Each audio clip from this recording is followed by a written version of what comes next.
This is Jason Kanigan from Make Space Boring, the quick update of who I'm meeting and what I am learning in the space field. Remember, we're on a mission to make space boring, and that doesn't mean making it dull and uninteresting. That means normalizing it, making it so that investors have confidence that they're going to make their money back plus more when investing in space products and companies and that. When the general public is going to space jobs and using space-made products and services like they do regular stuff, terrestrial Wi-Fi, public transit today.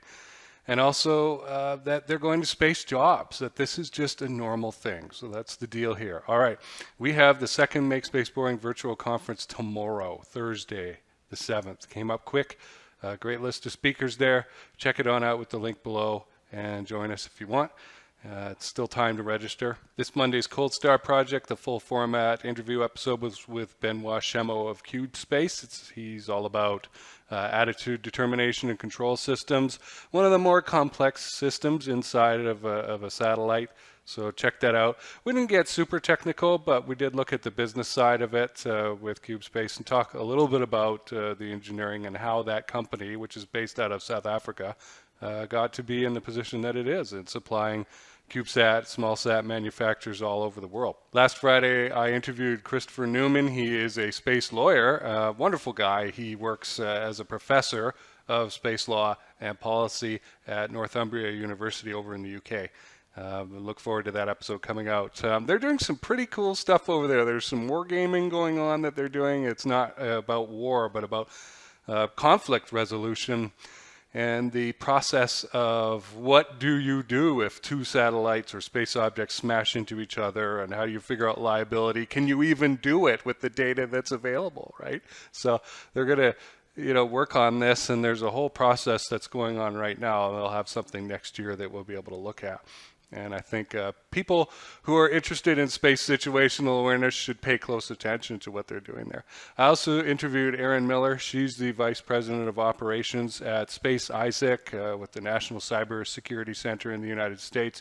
This is an organization that's all about sharing information between parties who are members to it. It's like a $10,000 plus fee to be involved, so it ain't cheap, but once you're in, the idea is that they share information about possible threats and make sure that nothing terrible happens. So we had a good talk about what it's like to set that up. They're just at the point now where they are opening up to membership, as opposed to the small circle of founding members who are all, as you would expect, prestigious organizations. So look for that when it comes out. I also posted a video that we shot a little while ago with Dr. Andy Aldrin and his assistant, who's helping him with the graduate certificate for the commercial space program at FIT-ISU. And this is a really cool thing. It is a postgraduate course that you can take. So you come out of graduate school, you want to get into the space industry, and you're like, well, that's great, but I want to do something other than be purely an engineer. I want to understand how the business of space works, and they're tied in with Space Angels. So you get a lot of very intense work and feedback and education on how the business of space works. And so that program was like, I don't know if we're going to run it thanks to COVID, but the deal is now it's back for the summer. They've changed the format a little bit, so there's a lot more Zoom type stuff, work from home, participate from home.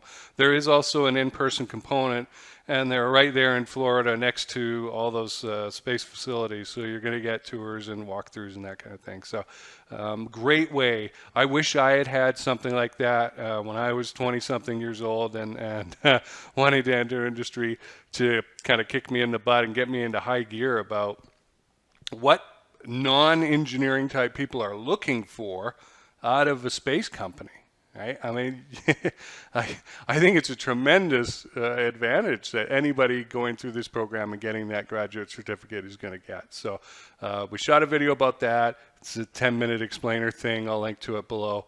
Even if you're not interested in looking at that for yourself, maybe you know somebody who'd be a good fit for it. I think they're still accepting applicants right now. At least for this go around, and of course there's always next year, but I would check that out. So I hope you join us for the Make Space Boring virtual conference number 2, and not much time left for that. Again, all the links below, and we've got another really cool episode of the Cold Start Project coming out tomorrow. Thanks for watching.